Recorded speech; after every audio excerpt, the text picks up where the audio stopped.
各位投资人，大家好，我是李州投顾分析师高志明，在这边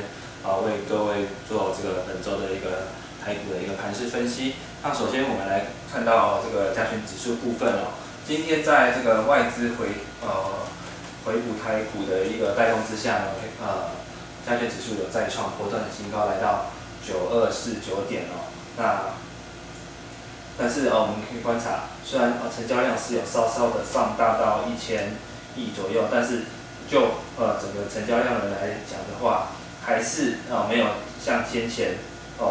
这一波的一个攻势来的强劲，所以就目前市场的气氛来讲的话，追价意愿还是比较不足。那就整个盘面来呈现的话，基本上我觉得就投资人来讲的话，可能操作可能也不会那么的顺了。尤其今天我们可以观察，在指数创高的同时，中小型个股反而是相形失色的尤其这个过去走势跟这个大盘呈现负相关的这个生技类股，在盘中加权指数慢慢垫高的同时，居然出现这个有比较明显的一个卖压，显见整个资金都已经往中大型的权值股靠拢的同时呢，产生一个资金的排挤效应，所以就从整个投资人感受，应该是有赚指数赔差价的一个情况所以就目前来讲的话，我认为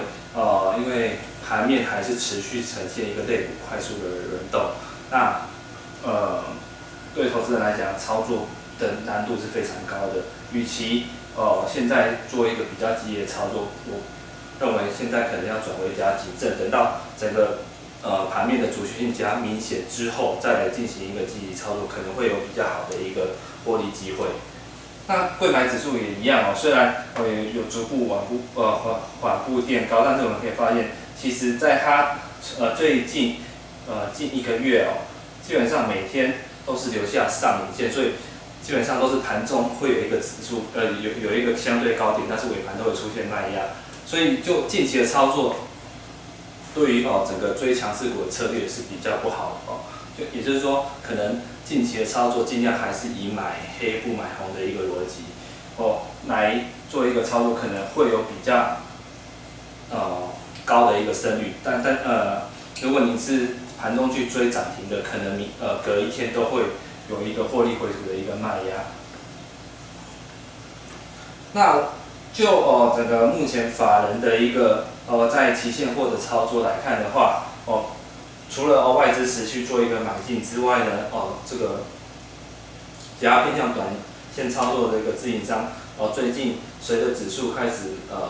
再次走强，也有比较积极的一个操作。但是就整体部位来讲的话，它主要买超还是集中在今天做一个买超。你可以发现近1个月跟近5日基本上跟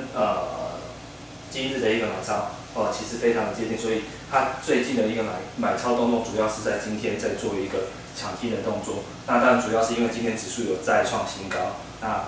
他们比较敢做一个积极的一个操作。那先前有提到，因为这个在外资这个期货的未平仓是有开始掉到2万口之下，因为先前2-3个礼拜整个未平仓多单持续是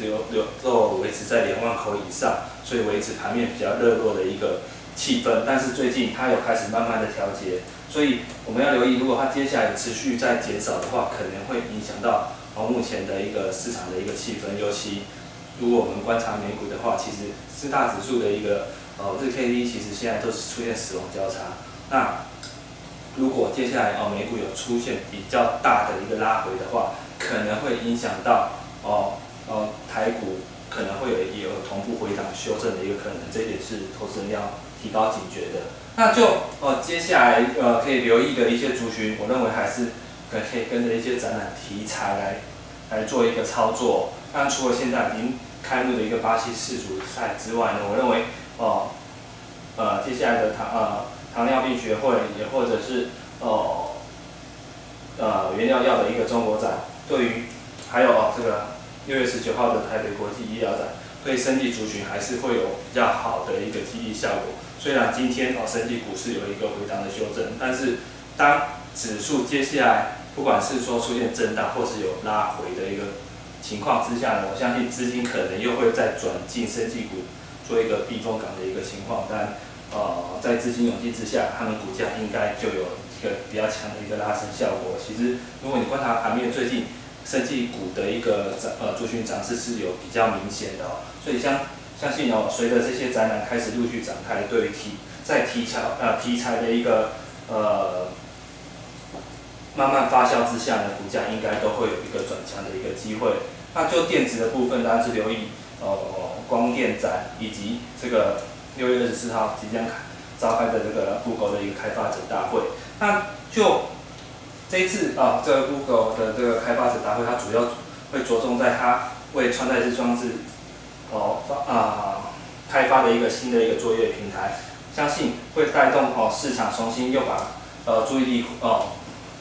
转到穿戴式装置的供应链。当然我们可以留意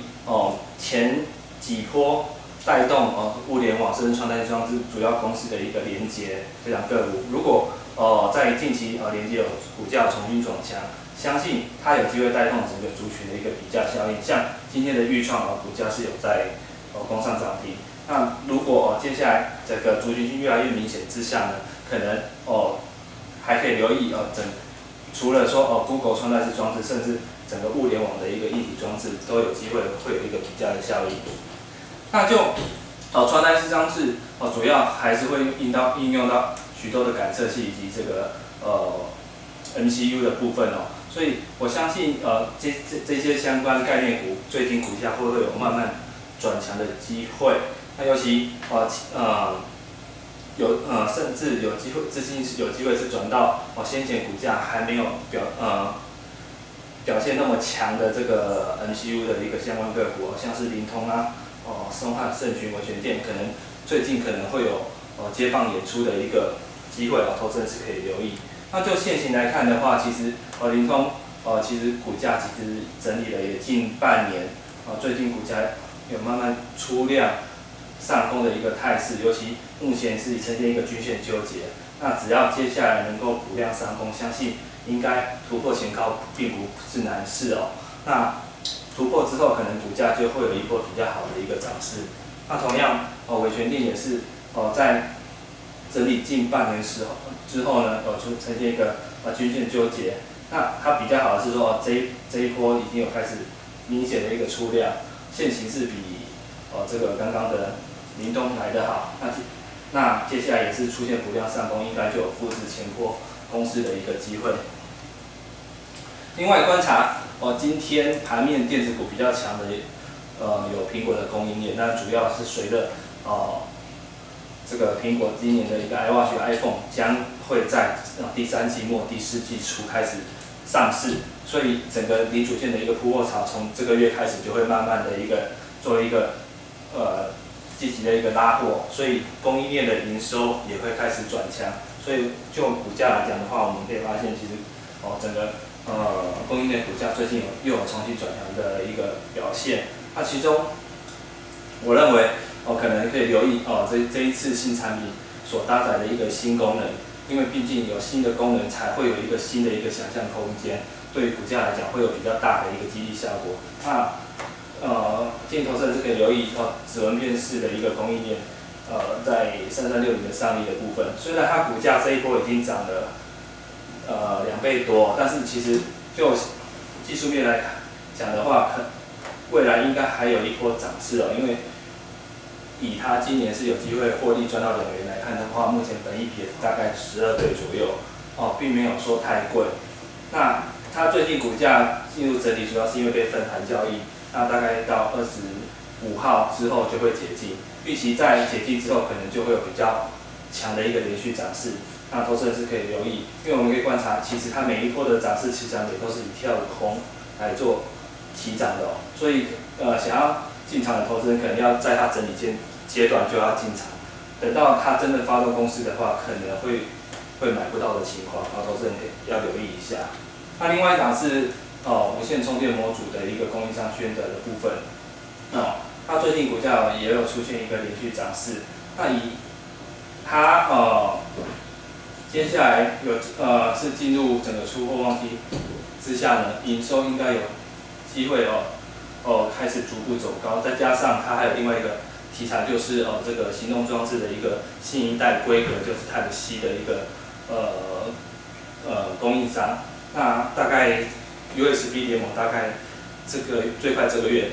或者是下个月会有一个规格制定的一个标准相信有机会激励它股价再攻一波涨势投资人是可以留意的。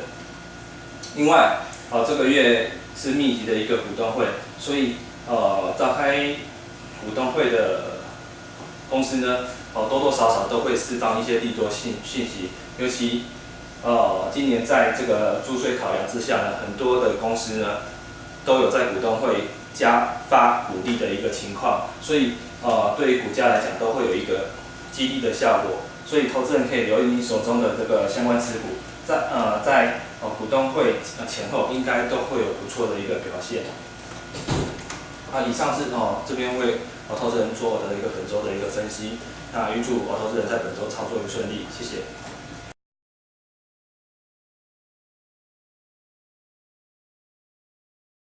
本公司与所推荐分析之个别有价证券无不当之财务利益关系。本节目资料仅供参考，投资人应独立判断、审慎评估并自负投资风险。